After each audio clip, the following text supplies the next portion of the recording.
Pán primátor, po včerajšom zasadnutí poslancov Mestského zastupiteľstva v Rimavskej Sobote sa aj na našu televíziu ľudia obracajú s otázkami, ako vlastne toto zastupiteľstvo bolo pripravené, ako vypadalo a čo všetko predchádzalo tomu, čo sa nakoniec na zastupiteľstve udialo. Pán primátor, váš pohľad na celé toto rokovanie na začiatok. Áno, pán redaktor, v podstate ja by som začal takto. Rimavská Sobota je realitou v rámci celej Slovenskej republiky, pretože od ustanovujúceho zastupiteľstva, to čo sme mali 4. decembra 2018, sa už uskutočnilo 5. mestské zastupiteľstvo. To znamená, dovolím si povedať, že 4-krát sme riešili komisie, raz sme riešili mestskú radu a teraz sme mali riešiť včerajšieho dňa, to znamená, že v útorok 29. januára sme mali riešiť rozpočet na rok 2019.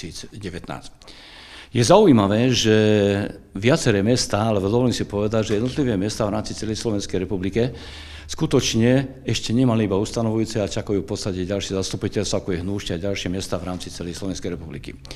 Nuž ale u nás je to, povedzme, že novum, pretože naši priatelia, ja ich nazývam naši urýchlovači, pretože oni sa tak sami nazvali, každý týždeň zvolajú mestské zastupiteľstvo. No, včera sme mali mestské zastupiteľstvo, kde sme mali prejednávať práve že rozpočet na rok 2019. Treba povedať aj to občanom mesta Rimavskej Soboty, že naschvál v jesenných mesiacoch roku 2018 som nepredložil tento materiál pred poslancom mestského zastupiteľstva, aby som nechal v podstate rozpočet prijať už novým poslaneckým zborom, pretože bez myhnutia, ako by to boli schválili v lani v jeseň, ale nech teda už aj noví poslanci sa v podstate podieľajú na zapracovaní istých ich požiadaviek do rozpočtu na rok 2019. Nož ale ako to prebiehalo včera? My sme, pán redaktor, v podstate návrh na rozpočet na rok 2019 zakvačili na stránku mesta, to znamená, bolo na vývesnej tabuli, to znamená, splnili sme zákon, čo nám ukladá zákon 369 z roku 90 zbierky, ale stalo sa ale čo? My sme to predložili a na moje veľké prekvapenie, samozrejme poslanecký klub, skúsme to zrýchliť, urobil nový rozpočet, takže vypracovali úplne nový návrh uznesenia na zasadnutie mestského zastupiteľstva. Dovolím si povedať, ľudové povedané, že preorali komplet celý rozpočet, čo sme vypočúvali asi 10 alebo 15 minútom vystúpení pána predsedu finančnej komisie. Nož ale problém je v čom?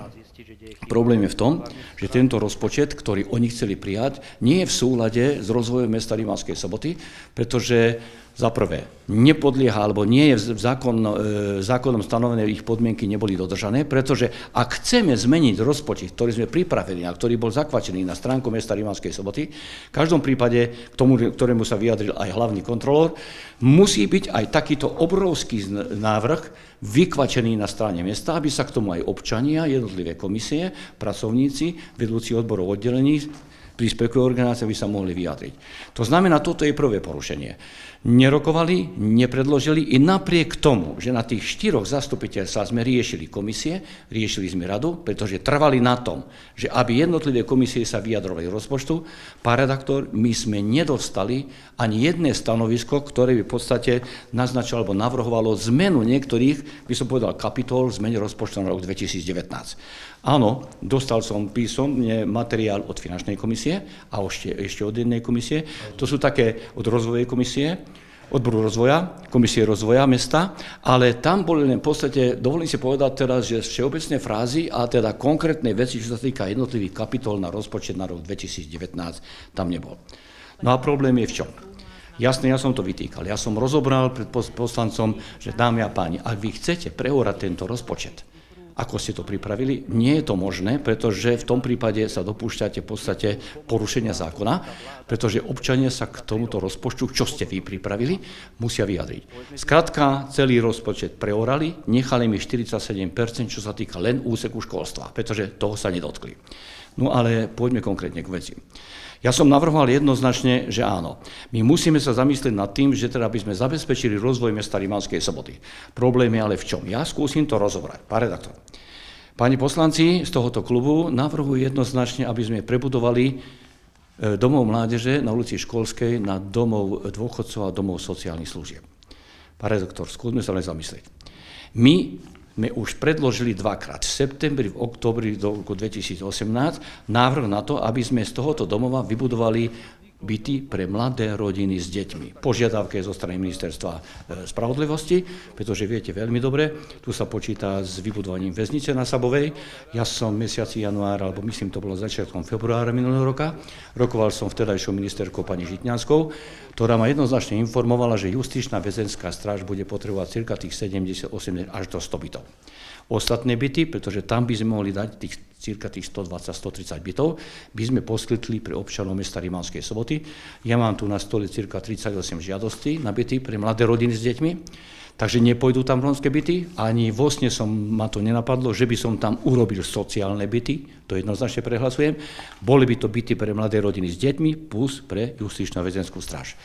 Pán redaktor, požadujú tam 33 000 eur práve na to, aby urobili v podstate opravu alebo zmenu projektovej dokumentácie, ktorú sme získali od VUC Banskobystrického samosprávneho kraja. Ja som jednoznačne povedal, páni, tieto byty môžeme postaviť, pretože dokážeme tam získať úver zo štátneho fondu a rozvoja bývania, 55% nenávratná finančná pomoc, ale ostatných 45% by robili v podstate, by platili tí budúci nájomníci. No a takto by som to mohol rozobrať. Rozbili mi celý rozpočet, páni poslanci, ale pritom to neprerokovali ani s vedením mesta, neprerokovali ani jednotlivými príspevkovými organizáciami. Sadka, to nie je možné. Však oni chcú znížiť rozpočet o 150 až 200 000, napríklad len technických služieb mesta Rimavskej Soboty. A pritom dovolím si povedať, že tie finančné prostriedky technické služby potrebujú, aby sme mali čistotu a poriadok v meste Rimavskej Soboty. Zastavili, doslova do písmene, zastavili ďalší rozvoj a obnovu námestia okolo pošty. My sme do 21. decembra, tak ste boli tam prítomní, odovzdali sme južnú časť pošty, ale ďalej špekulujem, chcem vybudovať v každom prípade nové asfaltové povrchy za Botexom pri družbe, ako je urýchlovači a plus za Tatrabanku. Ak to neurobíme, verte mi, tak to je stred mesta, tak to nebude to v poriadku. Na druhej strane chcem urobiť parkoviska za poštou úplne zobrať na nulu. Tým pádom ja tu neviem zabezpečiť. Zobrali finančné prostriedky jednoznačne z tobogánov Kurinci. Pán redaktor, ja mám zabezpečené finančné prostriedky na strojovňu a plus na väžu, ale už nenechali mi finančné prostriedky na dobudovanie dopadového bazéna. To znamená, ja vybudujem strojovňu, vybudujem väžu, ale tým pádom sa stane to, že na Kurinci 15.6. neodovzdám pre občanov mesta Rimavskej Soboty v danom prípade tobogán. To je jedna vec. Zastavili sociálne zariadenia, zastavili dobudovanie v mestskej záhrade fontány a zobrali 180 000 asfaltovania a budovanie ďalších chodníkov a ulic v rámci mesta Rimavskej Soboty. Teraz mi povedzte, pán redaktor, ako dokážem dokončiť napríklad na Chrenovisku chodníky, ako urobím na ulici Gorkého chodníky, to treba v každom prípade, ako urobím Šiebeničný vrch a mohol by som ďalej spomínať.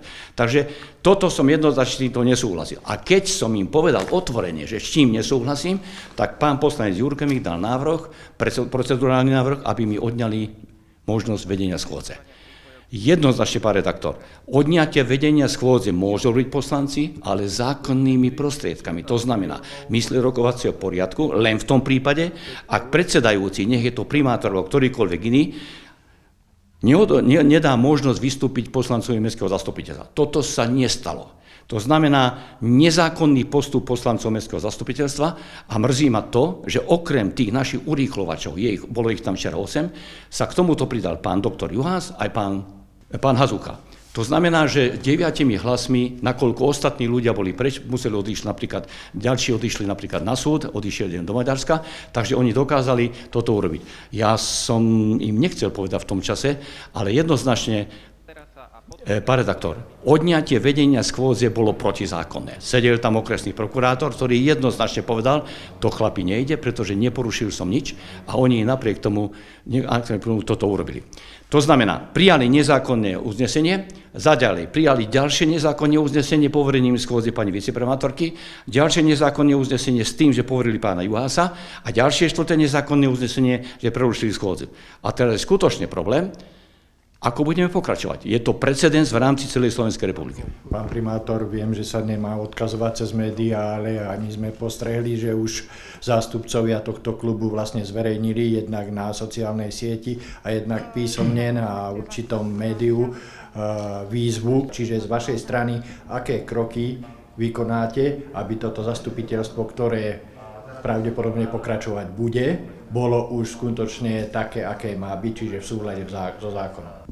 O právne stanovisko som požiadal okresného prokurátora, ktorý jednoznačne priamo na mestskom zastupiteľstve im povedal: páni, nezákonne ste odňali vedenie schôdze predsedajúcemu, to znamená primátorovi mesta Rimavskej Sobote, nezákonne ste prijali ďalšie uznesenia a nezákonne predkladáte tento materiál, pretože takáto zmena, pán redaktor, v návrhu na uznesenia v rozpočte na rok 2019 nie je možné len zmenami priamo na mestskom zastupiteľstve. Táto zmena musí v každom prípade byť vyvesená na stránke mesta, na internetových stránkach. To znamená, radom porušili zákon 369, to znamená, ideme ďalej. Ja očakávam stanovisko, konkrétne stanovisko do okresného prokurátora, pretože rokoval som s viacimi ľuďmi, je to precedens v rámci celej Slovenskej republiky, pretože sa to ešte na Slovensku nestalo, že takto ukončili schôdzu. Čiže počkáme na stanovisko okresnej prokuratúry a podľa toho sa potom vedenie mesta zariadi. Presne tak, to znamená, do doby, kým ja nedostanem stanovisko od okresného prokurátora, právne stanovisko, právnu analýzu, zatiaľ nezvolávam schôdzu, pretože aj sme v patovej situácii, to ešte na Slovensku sa nestalo, skutočne oni nemajú právo zvolať, mňa odvolali, tým pádom je patová situácia. Uvidím, ako to bude a podľa pokynu, alebo teda podľa stanoviska právneho názoru pána okresného prokurátora budeme ďalej riešiť tento, by som povedal, taký negatívny stav v rámci mesta Rimavskej Soboty. Ale jednoznačne iné východisko nebudeme mať. Jeden klub, druhý nezaradení poslanci, nechcú, musia si sadnúť za okrúhly stôl, prídeme tam aj ja a dohodneme sa, pretože tento rozpočet, pán redaktor, ja som to povedal, hádam aj 3-krát na zastupiteľstve, tento rozpočet je zlý, čo oni predložili. Nezabezpečujú rozvojový program mesta Rimavskej Soboty. Ak by som to podpísal, pán redaktor, tak vyhodíme tisíce eur, 10 000 eur do potoka, do Rimavy a skrátka rozvoj mesta Rimavskej Soboty na základe tohto rozpočtu nezabezpečíme. Buď si to páni poslanci uvedomia, alebo zrejme bude ďalej patová situácia. Ale ten rozpočet, čo oni navrhujú, pán redaktor, nemôžem podpísať v žiadnom prípade, pretože zastavím rozvoj mesta Rimavskej Soboty. Čiže počkáme si na rozhodnutie okresnej prokuratúry a podľa toho potom by schôdza mohla pokračovať už so schváleným programom, ktorý bol na tejto schôdzi, ktorá bola prerušená. Presne tak, pán redaktor, ja očakávam jednu vec, stanovisko do okresného prokurátora, že pokiaľ je takáto markantná zmena, čo oni predložili, nebudeme mať iné východisko, musíme túto zmenu najprv sa dohodnúť, tú zmenu vyviesiť na stránke mesta Rimavskej Soboty a keď to vyvesíme, potom po 15 dní môžeme zvolať ďalšie zastupiteľstvo a tam potom môžeme prejednať rozpočet na rok 2019.